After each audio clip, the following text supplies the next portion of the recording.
ஒரு நாள் பரமசிவன் ஒரு அதிசயமான ஞானப்பழத்தை கையில் வைத்து விநாயகரும் முருகனும் முன்னால் வரச் சொல்லி சிவபெருமான் ஒரு சவாலை கொடுத்தார். உலகத்தை முழுமையாகச் சுற்றி வந்தவனுக்கு இந்த ஞானப்பழம் கிடைக்கும் என்றார்.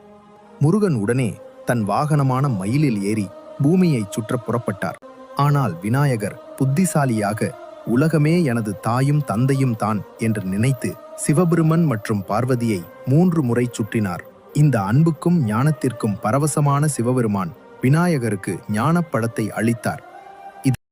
ஒரு நாள் பரமசிவன் ஒரு அதிசயமான ஞானப்பழத்தை கையில் வைத்து விநாயகரும் முருகனும் முன்னால் வரச் சொல்லி சிவபெருமான் ஒரு சவாலை கொடுத்தார்.